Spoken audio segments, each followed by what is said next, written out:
बड़ी मूर्ति बनाने में खरीदता कम है। अब वो बड़े लोग ही बनते, ये तो घर में ज्यादा छोटी मूर्ति आकर्षण का केंद्र भी होती है, बहुत अच्छी होती है, व्यक्ति उसको रख भी लेता है। बड़ी हाँ करते हुए लेना साक्षी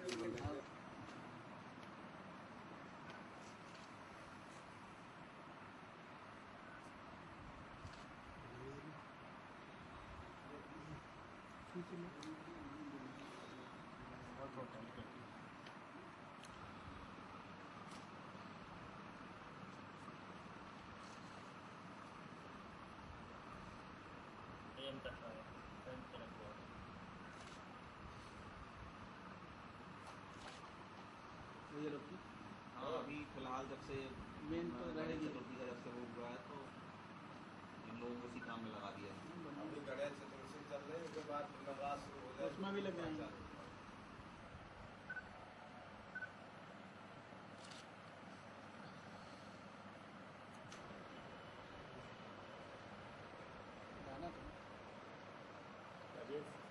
दूर से आएगा मेरे भाई, यहाँ पैसे नहीं आएगी जब वो क्या रखा है वो जैसा तुम्हारा साहब क्या है वैसा बनता उनका नहीं है, फिर हम पे बुरे लगेंगे। एक्शन पे काम करो जिससे हार भी कुछ ही है।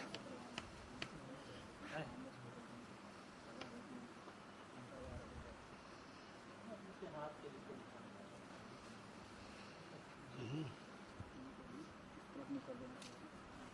हल्का सा उसी तरफ देखते रहो।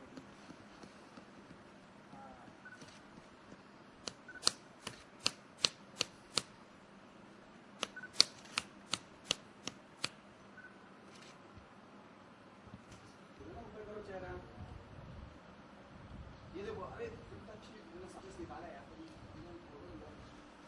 ये चारों ऊपर कर दो भैया बस। सांचे के तो कमाल है बहुत। साँचा ही का वो है, साँचा ये लोग, ये साँचा भी इन्हीं लोगों का डाला हुआ है। साँचा भी ऐसा नहीं कि बाहर खरीदा हुआ है, साँचा भी इन्हीं लोगों ने बनाया है। अपना काम शुरू किया।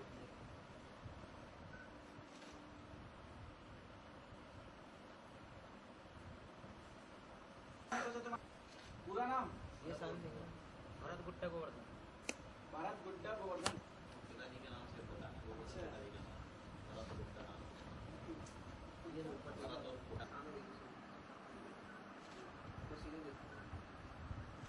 क्या नाम भैया आपका? दुकान पटेल। पटेल कहाँ के रहने बस?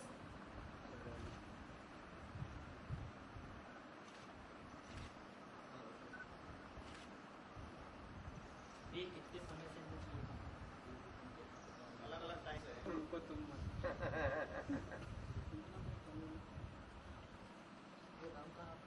Daily Ram daily Ram. पहचान तो तुम आप ही के मोहल्ले के हैं ये, है ना? बर्मन जी के।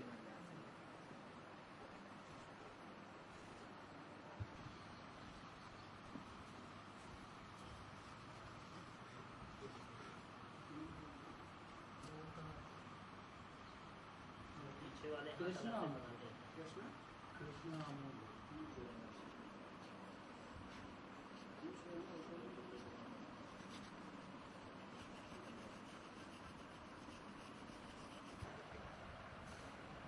देश में अपन इसको सीखा, बाहर भी अपन करते रहे। साहब ने बोला इंटरव्यू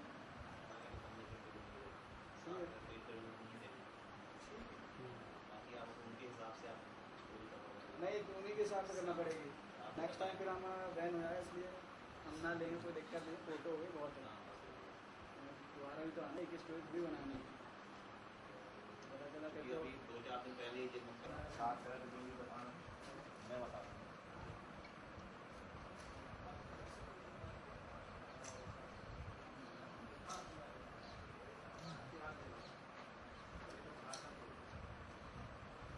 रुको सुजीत, 3 मिनट के बस हम वॉक थ्रू मारेंगे। कौन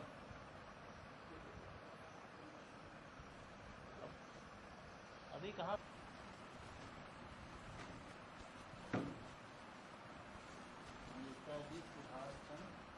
सभा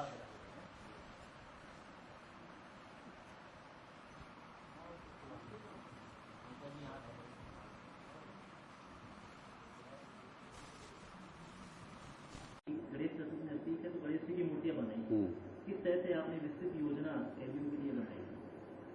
मैं ये बताना चाहूँगा कि हमारी जेल में काफ़ी प्रतिभावान बंदी हैं जो पेंटिंग का काम भी करते हैं, मूर्ति कला का भी काम जानते हैं, अच्छी अच्छी मूर्तियाँ बनाते हैं, थर्मोकोल से कटिंग का भी बहुत अच्छा काम करते हैं। तो बीच बीच में ये हम इन बंदियों से काम करवाते हैं।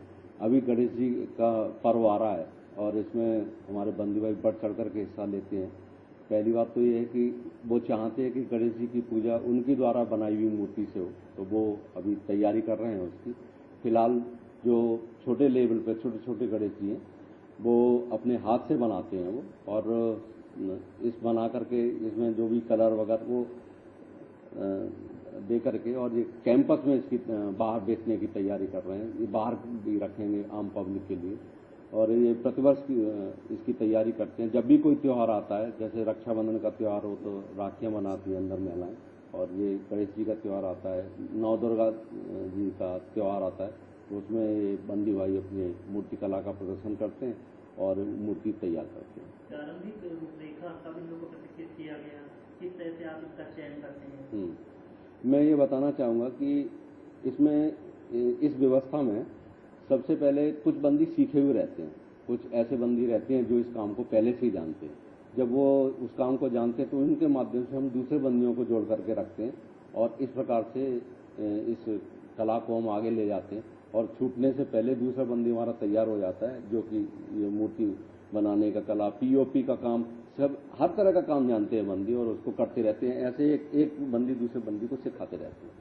ये जो मूर्तियाँ विकसित की जाएंगी या जो मूर्तियाँ बनाने से जो पारिश्रमिक वगैरह की भी योजना होती है उसकी किस तरह से? हाँ, मैं ये बताना चाहूँगा कि ये मूर्तियों का जिसका कि ये विक्रय किया जाएगा, इसका कुछ हिस्सा कल्याण कोष में जाता है और कुछ हिस्सा जो बंदी बनाएंगे ये इन बंदियों के खाते में पैसा जमा किया जाएगा। प्रत्येक बंदी का बैंक में खाता खुला हुआ है, जो उनका पारिश्रमिक पैसा उसमें जमा किया जाएगा। जेल अधीक्षक के नाते जितना भी कलात्मक काम होता है, कैदी सोसाइटी, उसमें कहीं जेल अधीक्षक की खासी भूमिका होती है। आप किस तरह से क्रिएटिव माइंड रखते हैं जिस तरह से ये कैदियों को योजना आपके द्वारा ही तो बनाई? हाँ, देखिए, जेल का अब स्वरूप बदलता जा रहा है। एक रिफॉर्म से एक सुधार गृह के रूप में उसको लिया जाता है। प्रयास ये रहता है कि बंदी भाई अगर उनको सजा पड़ी है तो वो उनका जो समय है अंदर वो कुछ क्रिएटिव और रचनात्मक कार्यों के साथ में निकले, वो अपने समय का सदुपयोग कर सकें और ऐसा कार्य करें जिससे कि समाज में बाहर छूट के जाएं तो वो अपने जीवन निर्वाह और रिहेबिलिटेशन पुनर्वास भी हो सके और समाज की मुख्य धारा में जुड़ सके। इसके लिए उसकी रुचि के बंदियों को ढूंढना बहुत आवश्यक होता है। 2-3 क्राइटेरिया रहते हैं। सबसे पहले तो बंदी का आचरण बहुत अच्छा रहना चाहिए। अगर बंदी का आचरण अच्छा नहीं है तो वो किसी भी क्रिएटिव एक्टिविटीज में है उसको हम नहीं जोड़ सकते, क्योंकि सुरक्षा का मुद्दा पहले आता है, संवेदनशील बिंदु। तो जिसका चाल चलन और आचरण जेल में अच्छा होता है, जो अपनी सजा का बहुत बड़ा हिस्सा, आधे से ज़्यादा 3/4 पार्ट निकाल लेता है, ऐसे बंदी को हम किसी न किसी प्रशिक्षण से जोड़ते हैं जिससे कि वो प्रशिक्षण में सीख करके और उस कार्य को बाहर कर सके। जैसे ड्राइविंग लाइसेंस का ड्राइविंग का कार्य हम सिखाने जा रहे हैं बंदियों को। अभी कंप्यूटर का कोर्स हम सिखा रहे हैं बंदियों को, अभी 3-4 दिन में स्टार्ट हो जाएगा। ये वो बंदी हैं जो बहुत जल्दी छूटेंगे और छूटने के बाद ये तुरंत बाहर आ जाए। तो हम रुचि का बड़ा ध्यान रखते हैं कि बंदी उस रुचि में भी रखते हैं। बहुत से बंदी ऐसे होते हैं जो कि हाउस वायरिंग में, मोटर वाइंडिंग के काम में ज़्यादा रुचि रखते हैं, उन्हें ड्राइविंग के काम से कोई मतलब नहीं, उन्हें किसी रचनात्मक कार्यों में कोई ज़्यादा, मूर्ति कला में कोई ज़्यादा विशेष नहीं। तो उस रुचि के आधार पर हम बंदियों का चयन करते हैं और उनका चाल चलन पहली सब जिसको हम देखते हैं। ये माना जाए कि जेल में जो बंदी हैं वो सजा काटें, उसके बाद जब ये छूटेंगे तो उनकी रोजगार की दृष्टि से भी कहीं जेल प्रशासन नजर रखता है कि अन्य अपराधों में भी ना लिप्त हो पाए और अपनी रोजी चलाने लगे, इसका भी विशेष ध्यान रखता है। बिल्कुल, ये आपने बिल्कुल सही कहा। प्रयास यही रहता है कि वो जब भी ये छूट करके जाएं तो दोबारा अपराध की दुनिया में ना जाएं, वो एक सुधरे हुए व्यक्ति के रूप में बाहर जाएं और इसके साथ साथ वो कुछ ऐसा सीख करके जाएं जिससे कि वो अपनी रोजी रोटी का जरिया ढूंढ सके और उसमें किसी न किसी योजना के माध्यम का वो लाभ उठा सके।